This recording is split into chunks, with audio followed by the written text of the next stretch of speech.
Bem-vindos, bem-vindas a mais uma edição do GRCast, Globo Rural Cast, a videocast da Globo Rural.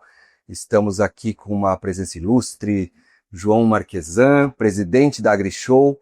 A gente vai conversar um pouquinho aqui com ele sobre a AgriShow, sobre as novidades que a feira trouxe neste ano, sobre algumas leituras que ele faz e tem feito aí sobre o mercado, baseado tanto na vivência dele aqui dentro da AgriShow em Ribeirão Preto, quanto na vivência nas viagens todas, né? Estávamos conversando aqui mais cedo sobre as viagens pelo país e também para o exterior aí para ver como está o mercado. Vai fazer um pouco dessa leitura e a gente falar um pouco aí de conjuntura para o mercado de máquinas, implementos e também para o agro em geral.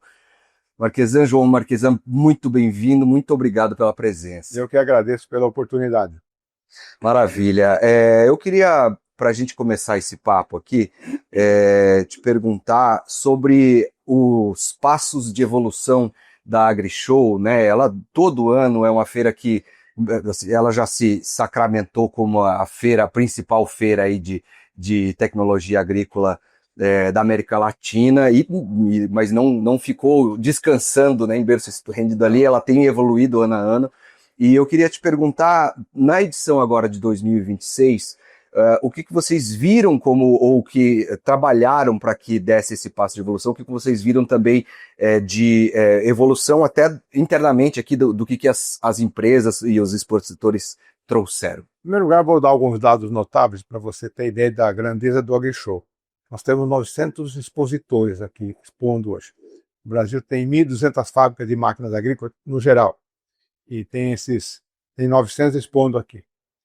É uma área que tem 550 mil metros quadrados de área, em 25 quilômetros de ruas e avenidas, só para você ter uma ideia da grandeza da feira, né? Então, é uma feira que ela tem 550 mil metros quadrados de área, ela comporta, ela sempre foi, nós estamos na 31ª edição, todo ano ela tem uma evolução. Se nós compararmos a feira de 1994, quando começou, porque teve 2 anos que a pandemia não funcionou, por isso que é a 31ª. Nós tínhamos lá 6 mil visitantes e 60 expositores. Hoje nós estamos com 900 e todo ano entra mais de 200 mil. Esse ano vai passar de 200 mil visitantes aqui dentro da feira. E não são visitantes que vêm aqui para passear, porque você paga ingresso para entrar. Exatamente. Vem aqui aquele que é convidado ou aquele que tem interesse que é do negócio, vem, 500. Então, só para você ter uma ideia, ela chama tecnologia em ação. Tecnologia em ação já explica para você que é tecnologia em movimento. Então, como eu disse, lá em 94, você pegar a evolução para cá, foi muito grande, né? Foi muito grande. E hoje nós temos aqui, estávamos na agricultura 4.0, que era a agricultura em que você usava toda a parte de agricultura de precisão, né? GPS e assim por diante. Hoje nós estamos integrando já a inteligência artificial nisso aí. Máquinas conversando com máquinas sendo essa máquina programando a outra, que eles podem trabalhar em conjunto, 2, 3, até 10 máquinas juntas, entendeu? Então, tudo isso é evolução que traz de tratores e outras máquinas que usam motores combustível, mais evoluído, mais econômico, menos poluição, né? Então, tudo isso está sendo um trabalho muito grande nesse sentido. A gente vê no mercado, assim, ouve muito, né? Estamos, né, na nossa equipe na Globo Rural e também no Jornal Valor Econômico. A gente está sempre em contato aí com as empresas, com os produtores rurais, com as entidades de representação aí do agro. E toda hora a gente ouve muito, né, falar, o pessoal comentar sobre a aceleração grande que tem tido a adoção de inteligência artificial no agro para melhoria de produtividade, para aumentar a escala e melhorar a margem, né? Porque tudo negócio, né? Esse é uma marca, foi uma das marcas deste ano, essa tecnificação ou esse foco grande, sim, na inteligência artificial. Sim, claro, foi muito, muito grande. Um dos problemas que a gente tinha anteriormente era a questão de conectividade. Agora com Starlink aí você resolveu o problema, então fica muito mais fácil trabalhar e coletar os dados, ter informação, né? Isso é muito importante, porque Você pode estar aqui hoje com o seu laptop aberto, com o seu iPhone, você está sabendo lá no Acre, lá, aquele trator que está trabalhando, qual é aquele pulverizador, como é que ele está distribuindo o herbicida, o feito inseticida, e assim por diante. No questão de estar distribuindo bem, se o motor está esquecendo, se não está, e controla tudo por aqui, você está entendendo? Então, isso tudo é muito importante. Até a autonomia, se a máquina está trabalhando, tudo isso ele tem uma forma dele, uma preciosidade para que ele tenha a maior produtividade possível, certo? A manutenção preditiva, tudo isso aí ele consegue colocar tudo, tudo num local só para ele organizar e administrar. Então, a evolução está indo por esse lado, e além de tudo, nós estamos focando muito, porque nós começamos lá na década de 80, a introdução do plantio direto na palha, né? Então isso foi uma evolução muito grande. Aí veio o ILPF, Integração Lavoura, Pecuária e Floresta, também um complemento, né? Então hoje nós estamos aí olhando tudo isso aí, também partindo para a agricultura regenerativa, que é você melhorar a estrutura física, química e biológica do solo. Você está entendendo? Então, e nós estamos trabalhando muito forte hoje o Brasil com essa questão aí de falta de autossuficiência ou insuficiência na produção de fertilizantes, principalmente os defensivos, glifosato. O governo americano definiu que o glifosato é artigo de segurança nacional, porque eles não produziam, nós somos de segurança alimentar, né? Então, nós estamos dependentes de importação. Só que essa guerra que houve aí na situação geopolítica disparou o preço do petróleo, a parte de os derivados do nitrogênio subiram de preço.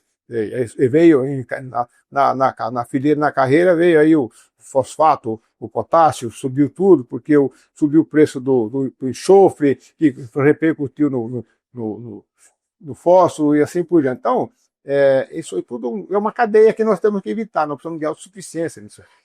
O senhor mencionou, né, o quadro, o assunto, o grande assunto aqui dos últimos tempos, né, que é a guerra no Oriente Médio e o impacto disso para toda a economia. Claro.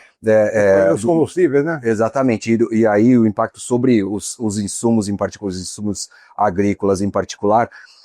Na abertura da AgriShow, no evento de abertura, o senhor mencionou uma frase que eu achei muito interessante do seu raciocínio. O senhor colocou: nós temos que transformar, então, assim, esse quadro, né, de preocupação com a guerra, com os juros altos, com a margem apertada, né, com os preços os preços das commodities ali, né, apertando as margens, mas o senhor colocou, sua colocação foi: nós temos que transformar a preocupação em estratégia. Exatamente. Né, porque ano a ano, com guerra ou sem guerra, com problema climático ou não, a gente continua produzindo, e o que fazer com isso, né? O agro, nós estamos produzindo 350 milhões de toneladas de grão esse ano, fora as proteínas, né, animais, fora algodão, fora café, laranja e tudo mais que nós produzimos, que não está nesses 350 milhões. Nós temos um déficit muito grande de armazenagem. Isso é uma coisa que tem que haver investimentos, você está entendendo? Porque a nível de fazenda, a nossa armazenagem é pobre e fica dependendo de trade, isso, aquilo. Então, nós não temos um seguro agrícola que dá garantia por quando você planta. Então, falta o de estratégia que, por exemplo, falta um plano de país. Todos os presidenciáveis que passaram aqui essa semana, eu atendi a todos. Bolsonaro, Zema e o Caiado. Nós temos que ter um plano de país para saber qual é o nosso planejamento para os próximos 20 anos, entendeu? Para podermos fazer com que isso aconteça. E para isso nós precisamos ter investimento. Investimento de hoje é o crescimento de amanhã. Só que esse país, falei muito para isso, nós temos que criar medidas de impacto logo nos primeiros meses, primeiros 30, 60, 90 dias, tem que ter medida de impacto. Para quê? Fazer uma reforma fiscal, uma reforma da Previdência, uma reforma administrativa desse país urgente, para que possa termos um equilíbrio fiscal e fazer com que esses juros que são impossíveis de trabalhar hoje, é um juro feito para rentista, não é feito para produção. O dinheiro tem que ir para produção. Então, para ter dinheiro para investimento. Então, o Estado pode, com o dinheiro que sobra, ser indutor, inclusive, de algumas coisas e liberar a iniciativa privada para poder fazer a diferença. Então, a estratégia que eu digo é isso aí, porque o tema que nós temos que ter é autossuficiência. Não adianta um país produzir 4 milhões de barril por dia de petróleo, exportar 2 e 2 ele usa aqui, mas ele tem que importar o diesel, ele tem que importar a gasolina, entendeu? Não está certo. Tem sobre essa abordagem, né, sobre ter uma estratégia de longo prazo e uma estratégia geral, né, e não desse campo político ou daquele campo político, de uma visão global, e coisas em que todos nós concordemos, né? A gente tem agora um cenário também, isso é a questão de uma visão interna, né? Mas olhando para uma visão externa. Eu tinha mencionado mais cedo numa conversa antes aqui da nossa entrevista, que o que está acontecendo com o mercado internacional, a dinâmica, né? Você mencionou a China, né, nesse nosso papo, mas não é o único elemento de pressão, se é que podemos dizer assim. A gente tem agora também uma mudança aí com União Europeia e Mercosul, né, a entrada em vigor aí do acordo. O que isso muda para a dinâmica, para a gente olhar para o nosso mercado aqui, agora sim, chegando à pergunta, a dinâmica do nosso mercado a partir dessa mudança aí de União Europeia e Mercosul? Bom, eu acho que para aquilo que nós produzimos, que vem do agronegócio, nós somos altamente competitivos, né? Você sabe que a agricultura europeia, dentro da comunidade europeia, é altamente subsidiada. Então, eles só sobrevivem porque a comunidade despeja muito dinheiro, acho que é $1 bilhão por ano, mais ou menos, esse número eu não tenho na cabeça direito. E eles não sobreviverão se não tiver cada vez mais subsídios, porque a idade média aqui que nós temos na nossa agricultura é 35, 45 anos. E tem vindo muito jovem entrando no universo, e hoje eles estão decidindo as compras, você está entendendo? E tanto na Europa como nos Estados Unidos, esse pessoal que está no campo aí já envelheceram, estão envelhecidos, você está entendendo? Só entrar novos para poder dar sangue novo. Mas independente disso, o custo de produção para produzir um açúcar de beterraba, comparar com o nosso açúcar, não se compara. E assim por diante, né? Nossa soja, o milho, o trigo, eles são mais competitivos porque a gente ainda tem muita coisa para aprimorar de genética no trigo, para produzir trigo no cerrado e tudo mais, para ele sair fora das intempéries que nós temos aqui no sul, no sudeste. Então, eu acho que nesse lado aí, nesse ponto, nós somos virtuosos, né? Nós temos uma vantagem comparativa muito grande perante eles. E eu digo para você o seguinte: o agronegócio, independente de visão política, que nós estamos cada vez mais um puxadinho em cima disso aí, que o agronegócio se fez por si só, pela própria magnitude e aquilo que nós temos para oferecer. Temos fotossíntese 365 dias por ano, temos área, temos tudo, né? Temos para expandir. O Brasil planta 80 milhões de hectares, mas usa 50. Mas como? Tem uma safra, 2 safras, em algum lugar até 3 safras. Então, isso aí é a nossa vantagem. Quer dizer, todo mundo planta uma vez só. Nós temos 2 ciclos, às vezes 3. Se tem irrigação, nós podemos fazer 5 safras a cada 2 anos. Então, ninguém vai poder competir com a gente. A única coisa que nós precisamos é custos menores. Hoje nós temos um real apreciado perante o dólar, que rouba a margem. Nós temos aí juros elevadíssimos, né? E juro, câmbio, tributo, tudo isso aí dificulta. Mas a própria infraestrutura do Brasil é precária. Eu falei agora há pouco sobre armazenagem e transporte. Nós falamos agora da Ferrogrão, e transporte para nós é primordial. Ele deixa, entre lá produzir lá em Primavera do Leste, ou Sinop, ou Sorriso, para chegar no porto, deixa 30% do valor na mão do desperdício ali. É o que eu falei, tem que sair para o Arco Norte, e aqui tem que melhorar os portos nossa infraestrutura para reduzir custo, né? O senhor mencionou alguns pontos fortes que o Brasil tem, né, vantagem comparativa em relação a outros mercados, assim, as condições climáticas, né, beneficiam o Brasil, o dinamismo do agro brasileiro, né, que se fez por si e tem se imposto no mundo, né, são pontos bastante positivos e fortes. Tem um ponto, e eu queria perguntar para o senhor se o próprio agro, o próprio mercado brasileiro, se ele ainda não está, se ele já está aproveitando da melhor maneira, que é o próprio potencial do mercado interno. É um mercado bastante grande, né, de mais de 220 milhões de pessoas, então tem demanda para tudo no Tem país, demanda. não é só alimento, é qualquer coisa, Exatamente. tem a demanda alta no Brasil, né, e muitas vezes eu pergunto isso porque muitas vezes a gente ouve de gente de fora, né, especialistas, economistas, observadores, executivos, nós entrevistamos, né, todos esses agentes aí do mercado e muitas vezes essas pessoas comentam com a gente, olha, o Brasil tem um potencial tão grande e parece que às vezes não explora isso direito. Mas eu pergunto ao senhor, se o senhor vê dessa forma também, não só no mercado de máquinas agrícolas, mas no mercado em geral aí, falando de água.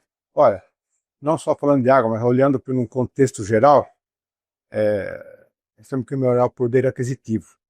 A melhor forma de você melhorar o poder aquisitivo é você dar a eles, quem trabalha, em que ele possa ter juros menores, uma situação mais favorável para aquele transportes, você está entendendo? Então, para que ele vai consumir.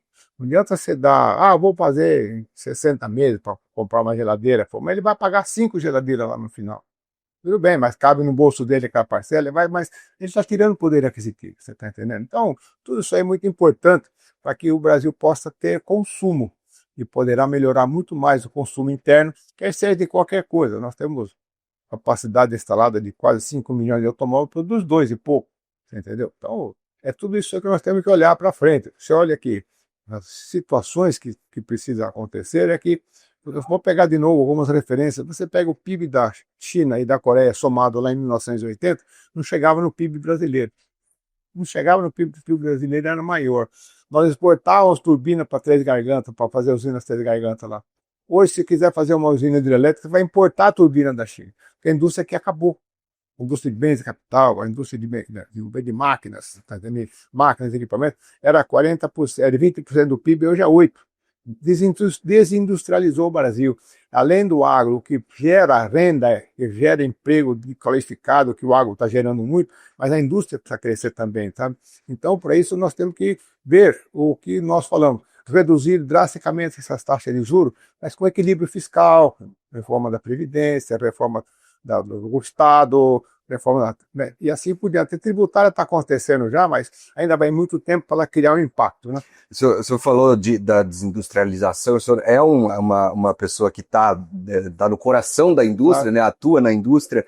O senhor vê uma capacidade do Brasil, a possibilidade de melhorar de novo, ou aumentar de novo a participação da indústria no PIB do país? Existe um caminho? É possível reverter essa perda de espaço? Onde você vai tomar um dinheiro no BNDES, que é o dinheiro mais barato para investimento, você vai pagar 18%, 20% ao ano. Não retorna aquele capital. O retorno do capital não paga o empréstimo que você vai fazer, o valor do empréstimo. Então, é aquilo que eu falei, esses juros precisam ser civilizados. A inflação de 4, você pode ter uma Selic de 8, 8,5 no máximo, você ainda está alta perante a inflação e assim por diante. Não 15, agora a 13 e pouco, baixou um pouco mais. Então, é isso que nós temos que entender, que precisa haver recursos para investimento. O investimento de hoje é o crescimento de amanhã. É isso aí que não precisa fazer tudo o que eu disse, fazer essa reforma fiscal, fazer o equilíbrio fiscal para que esses juros baixam e o dinheiro, em vez de ir na especulação, ele volta para a produção. E voltando para a produção, você tem oferta. Oferta baixa mais o custo, né? E assim é assim que gira. Você vai em qualquer país industrializado, você pega os Estados Unidos, você pega qualquer coisa, qualquer outro país aí, vou pegar um termo, o estoque de capital produtivo. O que é isso? É quantidade de equipamentos em volta de um operário trabalhando. A produtividade do operário americano é muitas vezes maior do que a produtividade do brasileiro. Porque o volume de máquinas que eles têm em volta deles, eles têm hoje lá por volta de quase 2 milhões de dólares investido em cada pessoa que está trabalhando. Consequentemente, aqui você sabe quanto é? Não passa de 100 mil dólares. É a média. Então, é disparado, você está entendendo? Então, você vê lá, você tem tantos robôs por 100 mil habitantes na China, tem, não sei o que, é 10 mil robôs por 100 mil habitantes na China. Você vai nos Estados Unidos, é 8 mil robôs por cada 100 mil habitantes. Você vai no Brasil, é pífio. Então, não há investimento em automação. É isso que precisa. Então, não baixa o custo. Você pega as indústrias chinesas que estão entrando com automóvel no Brasil, estão arrasando o mercado. Já estão com 14% de participação no mercado em quanto? 2 anos? Você entendeu? E assim, as coisas que não podem acontecer. O Brasil não pode ficar à mercê de tudo isso aí. Nós temos que reagir. Nelson, a gente até no Valor Econômico ao longo dessa semana, nós trouxemos muitas matérias ali sobre a AgriShow sobre empresas participando aqui da AgriShow e registramos esse crescimento das importações de máquinas agrícolas, né, elas ganhando mais espaço, não só das marcas que já, internacionais que já têm operação aqui, mas as que não têm operação apenas mas estão importando máquina produzida lá para comercialização no Brasil. Não está agregando mão de obra, não está agregando valor, não está agregando nada. Tem a mão de obra da comercial, né, mas industrial ainda não. Esse aumento das importações é uma preocupação para as empresas nacionais aqui? Muito, porque eu estive na China, passei alguns tempos lá, 2 semanas uma vez, outra vez uma semana. Cada vez que eu vou lá, a China é diferente. Cada vez que eu vou lá, mudou tudo. Tá entendendo? Então, a facilidade que existe, você pega, eu peguei em Pequim, fui para Shandong, lá são 600 quilômetros, fiz em 1 hora e 45 minutos para chegar lá, pô. Não, peguei um trem-bala, andava 300 por hora, 300, duas paradas, você entendeu? Então não tem forma de você ser mais eficiente. Nós temos que investir. Nós temos 2 metrópoles do Brasil que não se liga por nada. Nós temos uma Dutra de 1954 ainda, que está atrasada, e você tem que ir de ponte aérea e assim por diante. Quer dizer, porque tem outras maneiras. O trem não transporta mais passageiros, só transporta carga. Entendeu? Então tudo tem que melhorar. A eletrificação, tudo isso aí tem que partir por um outro padrão, você está entendendo? Não adianta. A China já adiantou tanto que na minha geração acho que não vai conseguir ver ao Brasil chegar. Quem sabe do meu neto que está aí poderá ver alguma coisa nesse sentido, mas se houver um plano de coordenação para que todos façam. E para que isso aconteça, não importa quem vai ser o presidente da República que vai estar em 2027. A primeira coisa que eu quero fazer é pacificar esse país. Pacificar, não pode ter o lado B, C, D, não. Vamos tudo junto, porque o caminho é lá.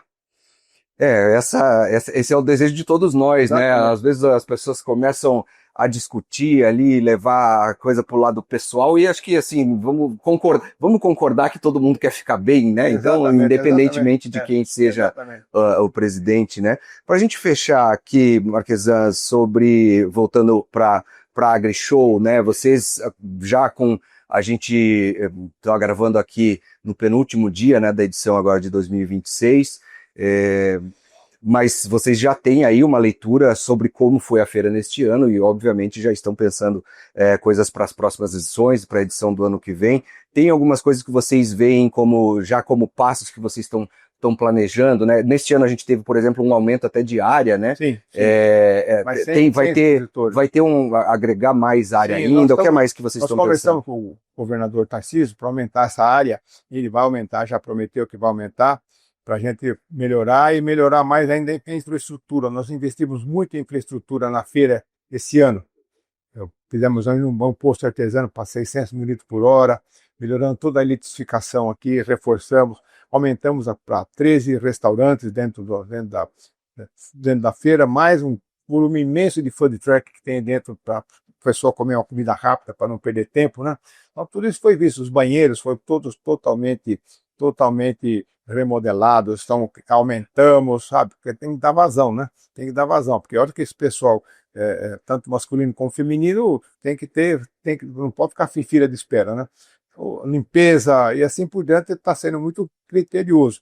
E melhoramos muito o acesso de entrada, tanto é que a rodovia Duarte Nogueira ela não suporta mais nem o tráfego de Ribeirão Preto. Sim. Imagina quando vem o AgriShow e você tem aí 200 mil visitantes em 5 dias, né? Você vê quantas pessoas vão transitar. É isso que a gente tem feito, né? Tudo aumentamos mais asfaltamento. Tem 25 quilômetros de rua de avenida. Não é brincadeira, são 550 mil metros quadrados. Não, e a gente. Feira. É interessante o senhor falar isso sobre ainda uma expansão adicional, né? Como estão planejando aí. E eu acho que assim, é até uma nota otimista que a gente pode pensar, porque assim, ao mesmo tempo que a gente tem um cenário desafiador, né, como muita gente tem usado essa expressão por causa de guerra, por causa de juro alto, por causa de muitos contratempos aí, mas ao mesmo tempo a gente tem aqui a principal feira de máquinas agrícolas da América Latina, mesmo com tudo isso, ela crescendo, porque existe uma demanda, existe, vocês, né, o pessoal sabe que aqui vai fazer negócio, que as coisas vão dar certo. Exatamente. Não é? É também um lado, uma maneira de ver o lado positivo. Claro, mas o AgriShow sempre é positivo. Ele, independente de negócio, o AgriShow é um sucesso. Porque é a tecnologia em ação, você está mostrando aqui tudo que você tem de melhor, o agricultor vem, não decide às vezes comprar num dia, mas no mês seguinte, 6 meses depois, opa, deixa eu lá, vou buscar, ver aquele negócio, eu quero isso aqui, você entendeu? Então tudo isso aí faz com que não estamos olhando para a semana da feira, porque vende 365 dias por ano, se não vende agora, vai vender o mês que vem, e assim por diante. Então, a feira, nós não estamos muito preocupados nessa questão de fazer negócio, claro que é importante, mas mais é fazer essa divulgação. Muito bom. A gente conversou aqui com o João Marquesan, presidente da AgriShow. Mais uma vez, muito obrigado pela sua presença aqui no GRCast. E a gente segue adiante aqui. Eu brinquei hoje de manhã quando fizemos uma live aqui. Não viemos aqui para negócios, nós aqui da nossa equipe de jornalismo, né? Não viemos aqui para negócios, né? Eu sou de Lages, em Santa Catarina, e lá o pessoal brinca com a expressão, mas quem vem para fazer negócio? Então, assim, vamos encerrar por aqui, porque vamos correr atrás do velho Pila, né? Exatamente, é isso mesmo. É isso aí, obrigado, viu? Muito obrigado, eu que agradeço pela oportunidade. Maravilha.